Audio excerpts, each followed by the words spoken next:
संसार के क्लेश का निवारण और परमानंद करने वाली मुक्ति का स्वरूप बताता हूँ। मुक्ति के 4 प्रकार हैं: सालोक्य, सामीप्य, सायुज्य और सारूप्य। इस शिवरात्रि व्रत से सब प्रकार की मुक्ति प्राप्त हो जाती है। जो ज्ञान रूप अविनाशी साक्षी ज्ञानगम्य द्वैत रहित भगवान शिव हैं। भगवान शिव और हम वह अंशी हैं, हम अंश हैं।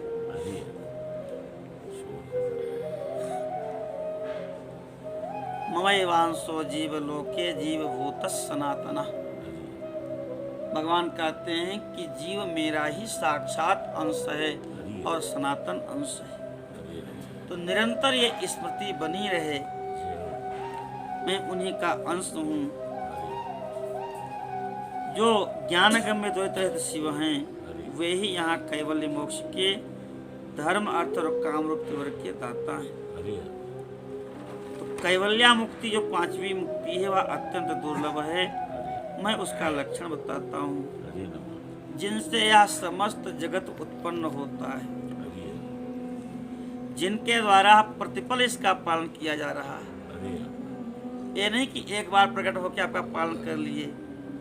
ये जो आप सांस ले रहे हैं, ये सांस उन्हीं की कृपा से ले पा रहे हैं। हाथ जोड़ के जो प्रणाम कर पा रहे हैं उनको, ये उन्हीं की कृपा है। हाथ ऐसे ही रह जाए। आहार जो आप ले रहे हैं उसको रस बना करके प्रत्येक नस नाड़ी में पहुंचाना, ये प्रतिपल भगवान पालन कर रहे हैं। तो जो इस संसार का प्रतिपल पालन करते हैं और अंततोगत्वा अपने में ही सबको लीन कर लेते हैं, वह भगवान शिव हैं। संपूर्ण जगत उन्हीं से व्याप्त है, वही शिव का रूप है। वेदों में शिव के 2 रूप बताए गए हैं, एक सकल और एक निष्कल। सकल माने सगुण और निष्कल माने निर्गुण। शिव तत्व सत्य ज्ञान अनंत सच्चिदानंद से प्रसिद्ध है। निर्गुण है, वह उपाधि रहित है, अविनाशी है, शुद्ध निरंजन है। वह न तो लाल हैं, न पीले हैं, न सफेद हैं, न नीले हैं। सत्यम ज्ञानम अनंतम च सच्चिदानंद संगीतम निर्गुणो निरुपाधिश्च शुद्धो देवो निरंजनः। न रक्तो नैव पीतश्च न श्वेतो नील एव च न ह्रस्वो न च दीर्घश्च न स्थूलः सूक्ष्म एव च। यतो वाचो निवर्तन्ते अप्राप्य मनसा सह तदेव परमं प्रोक्तं ब्रह्मैव शिव संज्ञकः। यतो वाचो निवर्तन्ते अप्राप्य मनसा सह अवांग मनस गोचरः। वाणी से, मन से, इंद्रियों से जिनको जाना नहीं जा सकता, सारी इंद्रियां प्रयत्न करके भी जिनको नहीं जान सकती, ऐसा जो अव्यय तत्व है वही वह परमात्मा तत्व है। निषेध शेषो जयताद अशेषा। संपूर्ण वस्तुओं को खोजते खोजते खोजते खोजते जो शेष बचता है वही वह तत्व है। आकाशम व्यापकम यद्वत् तथैव व्यापकम त्विदं मायातीतं परात्मानं द्वन्द्वातीतं विमत्सरम्। तत्प्राप्तिश्च भवेदत्र शिवज्ञानोदया ध्रुवं भजनाद् वा शिवस्यैव सूक्ष्ममत्या सतां द्विजाः। जैसे आकाश सर्वत्र व्याप्त है, ऐसे वह परमात्मा तत्व एक रस सर्वत्र व्याप्त है। माया से परे है, परात्पर है, द्वंद्वातीत है। सुख दुख, पुण्य पाप, हानि लाभ, ये सबसे जब परे जीव जाता है तो स्वरूप में स्थित हो जाता है। उसके लिए आशीर्वाद वरदान दोनों समान है, सुख दुख दोनों समान हैं, क्योंकि इन तरंगों से परे चला जाता है और तब वह मुक्ति भाव में स्थित हो जाता है। उस मुक्ति की प्राप्ति शिव ज्ञानोदया ध्रुवम, शिव तत्व का ज्ञान होने पर निश्चय ही उसकी प्राप्ति हो जाती है। संसार में ज्ञान की प्राप्ति अत्यंत कठिन है, परंतु भगवान का भजन करने से वह प्राप्त हो जाता है। ज्ञान स्वरूप मोक्षदाता परमानंद भगवान शिव भजन के अधीन है। भक्ति से ही बहुत से पुरुष सिद्धि लाभ करके प्रसन्नता पूर्वक मोक्ष को प्राप्त कर गए। भक्ति की दासी कहा गया है मुक्ति को। भक्ति जब भगवान का भजन करेंगे, उनके चरणों में प्रेम हो जाएगा तो मुक्ति तो अपने आप सुलभ हो जाती है, उसको खोजना नहीं पड़ता। साधु महापुरुषों के कृपा से वह भक्ति प्राप्त हो जाती है। भक्ति को ज्ञान की जननी माना गया है। ज्ञान और वैराग्य दोनों भक्ति के पुत्र हैं।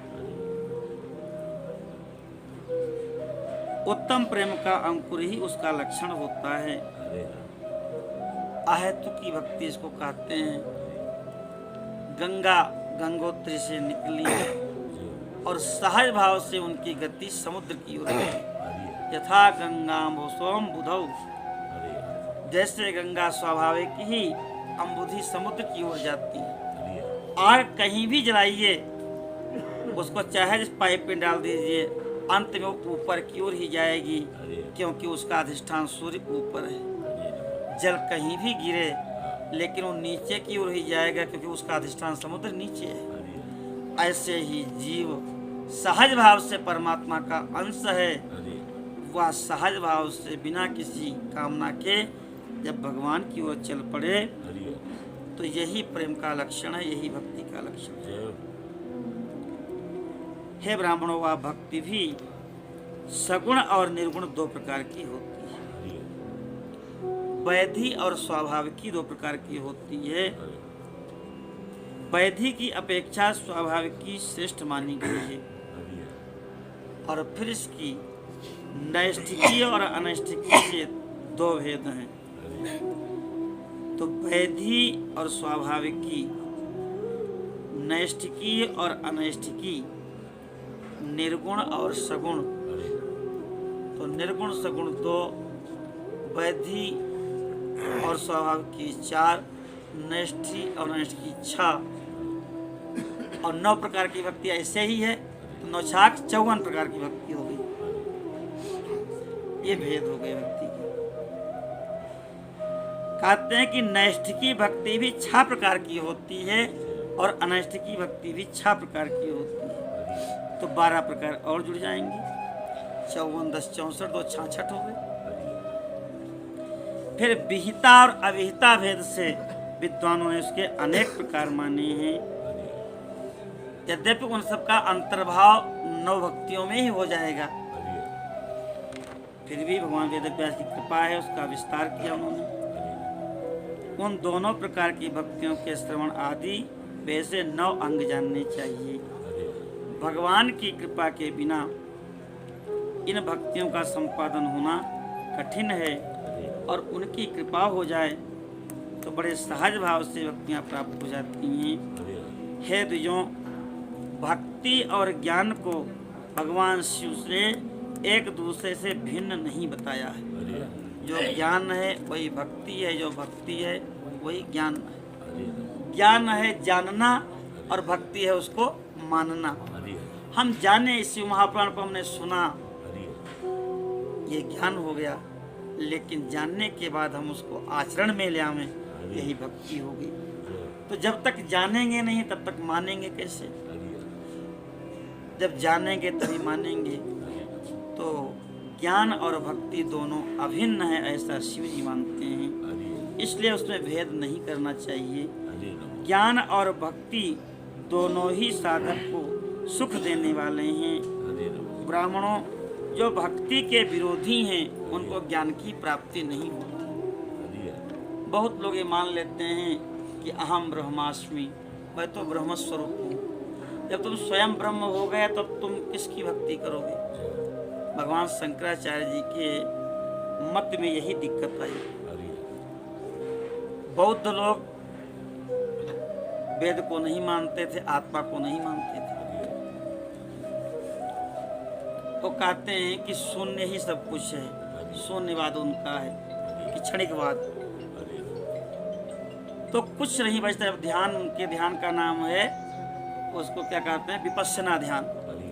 अब ध्यान करते करते कुछ न बचे, सब शांत हो जाए, वही आपकी स्थिति है।